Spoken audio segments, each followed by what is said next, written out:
मैं हूं तनवीर आलम और आप देख रहे हैं क्लास 10th के लिए नंबर 1 यूट्यूब चैनल फलक क्लासेस।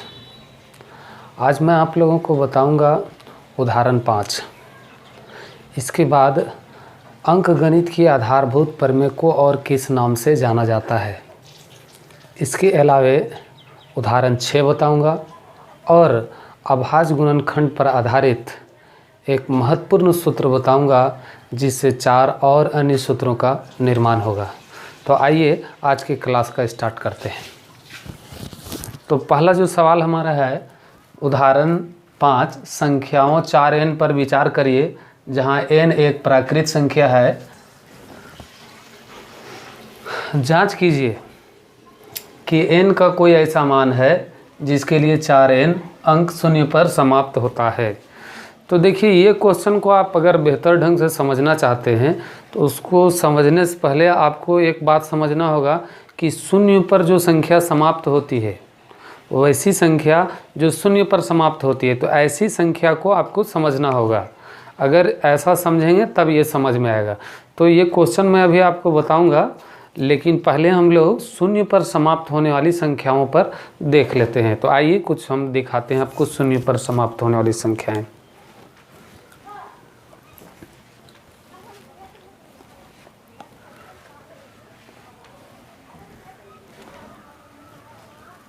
तो देखिए, जैसे अगर हम लोग 10 ले लेते हैं, 20 ले लेते हैं, 30 ले लेते हैं, 40 ले लेते हैं, तो देखिए यहाँ पर जितनी भी संख्याएं हैं सब शून्य पर समाप्त हो रही है।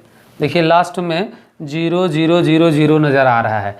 तो थोड़ा इसका अभाज्य गुणनखंड करिए। तो इसका अभाज्य गुणनखंड करेंगे 2 गुने 5 और यहाँ पर हो जाएगा 2 दूनी 4, 4 पचे 20 और यहाँ हो जाएगा 2 3 5 और यहाँ हो जाएगा 2 तिया 6, 6 पचे 30 और यहाँ हो जाएगा 2 दूनी 4, 2 दूनी 4, 4 दूनी 8, 8 पचे 40। चलिए, तो यहाँ पर आप देखिए, यहाँ पर देखिए आपका जो महत्वपूर्ण चीज़ जो दिखाई दे रहा होगा वो क्या दिखाई दे रहा होगा कि सब में 5 5 दिख रहा है। ये देखिए, ये 5 है, ये भी 5 है, ये भी 5 है, ये भी 5 है।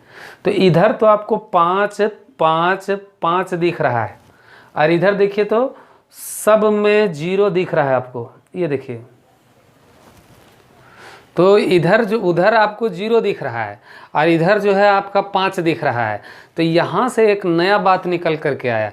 क्या नया बात निकल करके आया कि यदि कोई संख्या शून्य पर समाप्त होती है, यदि कोई संख्या शून्य पर समाप्त होती है तो उसके अभाज्य गुणनखंड में 5 जरूर से जरूर होगा।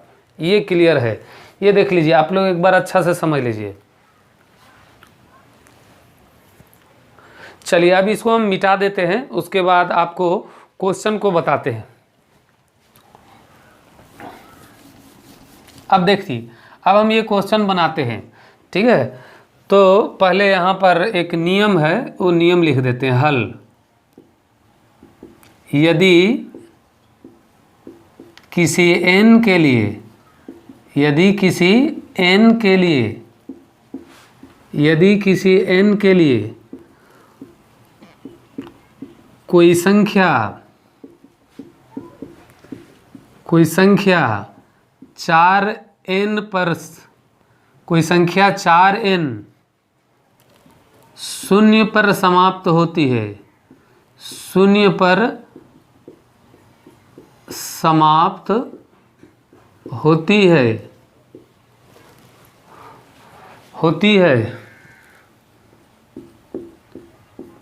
तो उसके अभाज्य गुणनखंड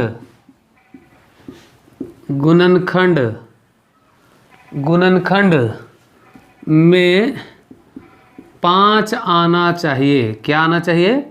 5 आना चाहिए। ये अभी आपको प्रश्न बताने से पहले ही ये चीज़ हम आपको समझा चुके हैं कि अगर शून्य पर कोई संख्या समाप्त होती है तो उसके अभाज्य गुणनखंड में 5 आना चाहिए। ये मैंने क्या किया है, यहाँ पे रूल लिख दिया है, आपका जो रूल है वो रूल लिख दिया है। अब आगे देखिए, ये नियम है।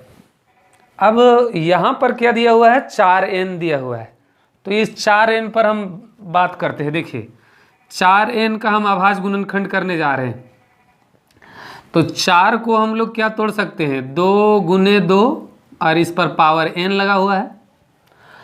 और देख लीजिए इसको और क्या लिखा जा सकता है, 2 2 बार है, 2 2 बार है तो हम 2 पर पावर 2 लिखेंगे और इस पर पावर n लगा देंगे। तो देखिए यहाँ पर डबल आपका पावर टकरा रहा है, तो डबल पावर टकरा रहा है तो ये गुना में आ जाएगा, 2 ब्रैकेट और पावर 2n, है ना। तो आप यहाँ पर गौर करेंगे कि इसके जो अभाज्य गुणनखंड है इसमें केवल आपको 2 दिख रहा है। देखिए केवल आपको यहाँ पे 2 दिख रहा है, यहाँ तो 5 का नामो निशान भी मौजूद नहीं है। ठीक है, तो यहाँ क्लियर हो गया कि इसके अभाज्य गुणनखंड में 5 मौजूद नहीं है। तो यहाँ लिखेंगे इसको, चूंकि 4n के अभाज्य गुणनखंड में केवल 2 है, केवल 2 है तथा 5 नहीं है, 5 नहीं है, तब क्या होगा, तब इसका ये रिजल्ट निकल करके आएगा कि ये संख्या शून्य पर समाप्त नहीं होगा, ये निकल करके आएगा। तो यहाँ लिखेंगे इसलिए 4n शून्य पर समाप्त नहीं होगा, समाप्त नहीं होगा, शून्य पर समाप्त नहीं होगा।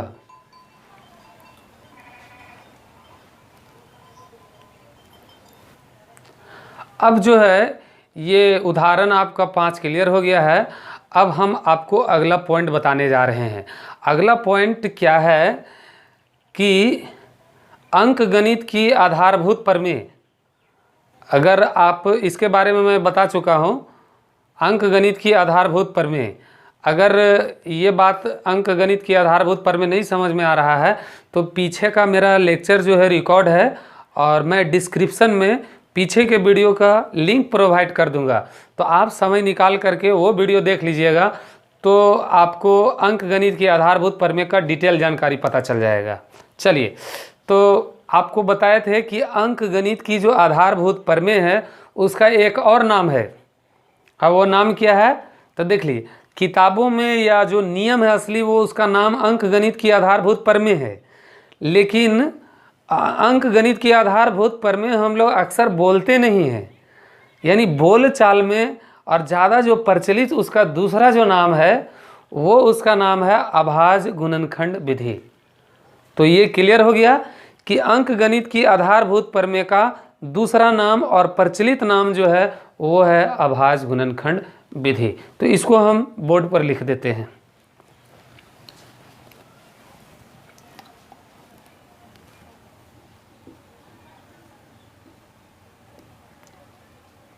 अंक गणित की आधारभूत प्रमेय का अन्य प्रचलित नाम अभाज्य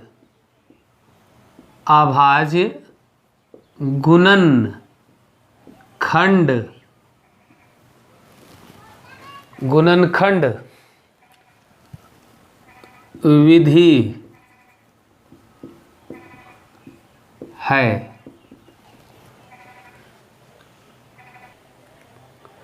आइए अब हम लोग अगले प्रश्न पर आते हैं। तो अगला जो प्रश्न है वो है उदाहरण 6 है। तो देख लीजिए उदाहरण 6 में क्या प्रश्न बोल रहा है। संख्याओं 6 और 20 के अभाज्य गुणनखंड विधि से HCF और LCM ज्ञात करें। क्वेश्चन बोल रहा है कि 6 और 20 का अभाज्य गुणनखंड विधि द्वारा इसका HCF भी निकालना है और LCM भी निकालना है। तो इस क्वेश्चन को बताने से पहले आपको एक जानकारी दे देते हैं कि इसको सबसे पहले जो 6 और 20 दिया है उसका हम अभाज्य गुणनखंड करेंगे और आपको अभाज्य गुणनखंड करना आता है। तो अभाज्य गुणनखंड करने के बाद हम लोग दोनों के गुणनखंड में जो कॉमन गुणनखंड होगा अगर उसको केवल अगर हम लोग लेते हैं तो वो HCF बनाएगा। यदि दोनों में जो कॉमन गुणनखंड है उसको अगर हम लेते हैं तो HCF बनाएगा। और यदि कॉमन गुणनखंड भी ले रहे हैं और साथ में कॉमन गुणनखंड के साथ जो कॉमन गुणनखंड नहीं है उसको भी ले रहे हैं, यानी दोनों चीज़ जब हम मिला देंगे तो LCM का निर्माण होगा। तो इसमें कुछ भारी कुछ भी नहीं है। अभी हम आपको बोर्ड पर बना करके दिखाते हैं। तो देखिए अभी हम बोर्ड पर इसको बना रहे हैं क्वेश्चन को। तो देखिए यहाँ पर हल करने के लिए आपको कुछ नहीं करना है। ये देख लीजिए 6 है, 6 लिख करके बराबर का चिन्ह दे दीजिए आप और 6 का अभाज्य गुणनखंड करिएगा 2 गुने 3, 2 का पहाड़ा में 3 बार आएगा, 2 तिया 6 आ जाएगा। और देख लीजिए 20 को हम कर रहे हैं, ठीक है। तो 2 दहा के 20, पहले 2 लिख लीजिए, अब बच गया 10, 10 को तोड़ेंगे 2 गुने 5 है ना। अब इसको देखिए मिला करके करिए, 2 दूनी 4, 4 पचे 20। चलिए मेरा 6 का भी हम अभाज्य गुणनखंड कर दिए हैं और 20 का भी हम अभाज्य गुणनखंड कर दिए हैं। अब देख लीजिए सबसे पहले आप ऐसा करिए HCF निकाल लीजिए, HCF। तो HCF देखिए इसमें भी 2 मिल रहा है और इसमें भी 2 मिल रहा है। तो हम क्या बताए हैं कि दोनों में कॉमन गुणनखंड होना चाहिए। तो देख लीजिए 2 इसमें भी है, 2 इसमें भी है। अगर आगे अगर हम लोग बात करते हैं, अगर हम 3 ले लेते हैं तो 3 इसमें है, इसमें 3 नहीं है, तो ये कॉमन गुणनखंड नहीं हुआ। कॉमन गुणनखंड का मतलब जो सब में शामिल है। तो देख लीजिए तो इसमें मात्र जो है 2 ही ऐसा है जो ऊपर भी शामिल है और नीचे भी शामिल है। तो 2 आपका जो है ये 2 जो है HCF हो गया। तो एक आंसर तो आपका आ गया कि HCF हो गया ये। अब LCM ले लेते हैं। देखिए LCM तो जो दोनों में शामिल है उसको तो लिखेंगे ही 2, और जो शामिल नहीं है देख लीजिए ये 2 जो है नीचे है लेकिन ऊपर में नहीं है, तो इसको भी शामिल करना होगा। उभयनिष्ठ जो कॉमन गुणनखंड है उसको भी शामिल करना है और जो कॉमन गुणनखंड नहीं है उसको भी शामिल करना है। देख लीजिए 2 नीचे है, शामिल कर लिए, 3 ऊपर है, इसको भी शामिल कर लिए, और 5 नीचे है, 5 को भी हम शामिल कर लिए हैं, ठीक है। तो देखिएगा यहाँ पे तो क्या बन गया है, 2 गुने 2 गुने 3 गुने 5 आ गया। 2 दूनी 4, 4 तिया 12, 12 पचे 60। तो इसको अभी हम लोग ऐसा करते हैं, इसको यहाँ पर गुना कर दीजिए। 2 दूनी 4, 4 तिया 12, 12 पचे 60। तो 60 आपका LCM आ गया है। तो क्वेश्चन जो आपको पूछा गया था, क्वेश्चन क्या पूछा गया था, HCF निकालिए। तो HCF मेरा जो हो गया है वो 2 हो गया है। और इसके अलावा क्या क्वेश्चन पूछा गया था, LCM निकालिए। तो LCM मेरा 60 हो गया है। तो आप इसको अच्छा से स्क्रीन को देख लीजिए इस तरह से।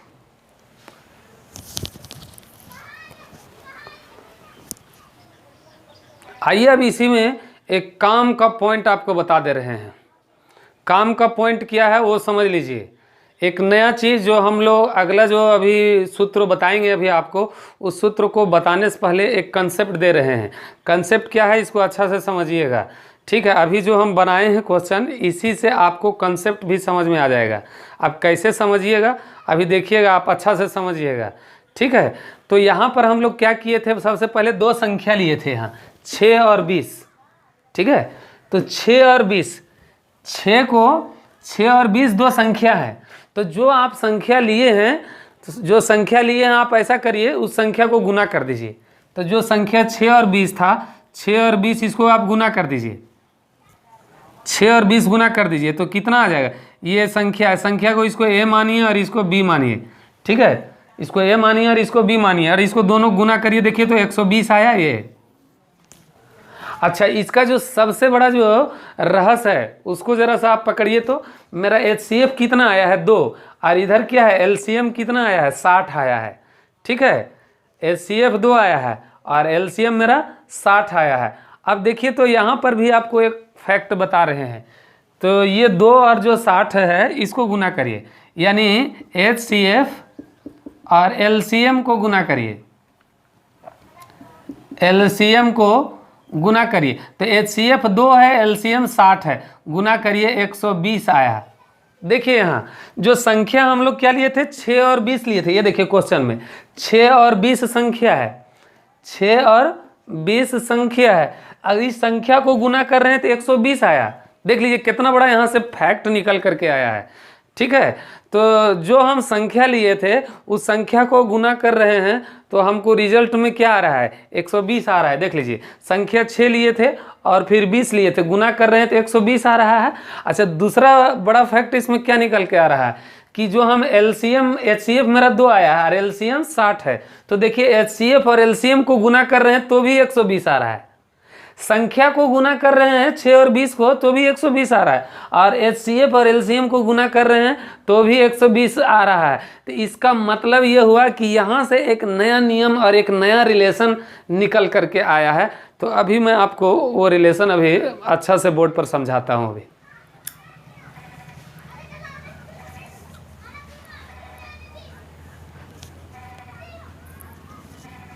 अब आज के क्लास का चौथा और अंतिम पॉइंट आपको बताने जा रहा हूँ।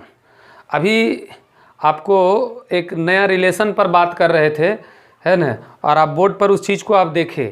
अब ऐसा करिए कि उसी रिलेशन को अभी हम बोर्ड पर, जो रिलेशन जो क्लियर हुआ था वही रिलेशन को अभी हम बोर्ड पर लिखेंगे, और एक बहुत ही बड़ा मास्टर सूत्र बन करके आ रहा है। और याद रखिएगा बोर्ड परीक्षा जो है, बोर्ड परीक्षा में इस सूत्र पर आधारित हर साल कुछ न कुछ एग्ज़ाम में आता है इस तरह का प्रश्न। यानी ये सूत्र इतना इम्पोर्टेंट है कि आपको एग्ज़ाम में क्वेश्चन इससे को टकराना ही टकराना है। तो इसको आपको हर हाल में इस सूत्र को दिमाग में बैठा लेना है। अभी आपको जो रिलेशन समझाए हैं उसी रिलेशन को अभी हम बोर्ड पर बताएंगे तो अभी और आपको क्लियर हो जाएगा। ठीक है, आइए देखते हैं इसको। तो अभी जस्ट जो है थोड़ा देर पहले, अभी 1 सेकेंड पहले अभी आपको हम रिलेशन समझाए थे। क्या समझाए थे कि HCF ये सूत्र है,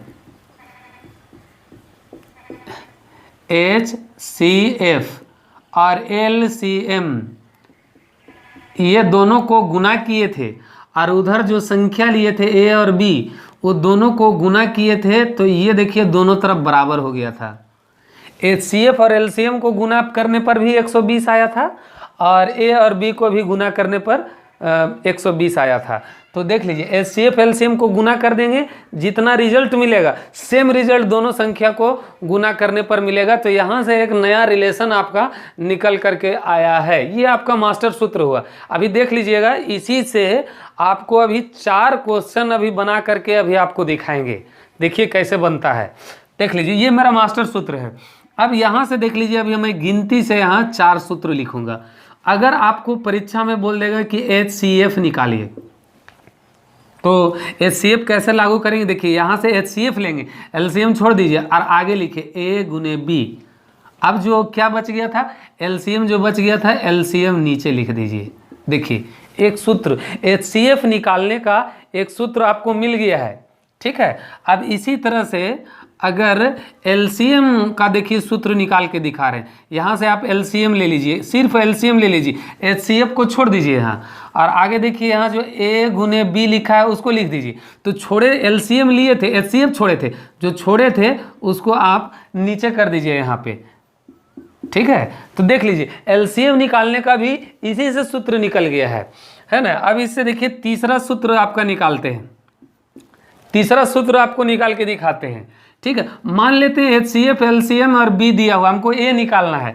तो यहाँ से आप केवल A ले लीजिए, A ले लिया, यहाँ पर B छोड़ दीजिए, बाकी HCF LCM लिख लीजिए, HCF गुने LCM, और वहाँ पर क्या छोड़े थे B छोड़े थे। देखिए अगर HCF दिया रहेगा, LCM दिया रहेगा, है ना, और उसमें कोई एक संख्या A या B दिया हुआ रहेगा, है ना, ए दिया हुआ रहेगा और आपको बोलेगा कि बी निकालिए, या मान लेते हैं बी दिया हुआ रहेगा और बोलेगा कि ए निकालिए। तो देखिए ये शॉर्टकट सूत्र बता दिए हैं, ये चारों सूत्र अभी तो एक सूत्र बताए, अभी एक और बताने जा रहे हैं। तो ये चारों सूत्र अगर दिमाग में आ गया तो आप देख लीजिए 4 तरह का क्वेश्चन हल कर पाइएगा। एलसीएम भी निकाल पाइएगा आसानी से, एचसीएफ भी निकाल पाइएगा, पहला संख्या ए भी निकाल पाइएगा, दूसरा संख्या बी भी निकाल पाइएगा। देखिए यहाँ ए का बता दिए हैं। अब इसी तरीके से अगर बी निकालना है तो बी लिख दीजिए, यहाँ से बी ले लीजिए, ए छोड़ दीजिए, आगे लिखिए एचसीएफ एलसीएम, और छोड़े थे क्या, ए छोड़े थे, ए नीचे लिख दिए हैं।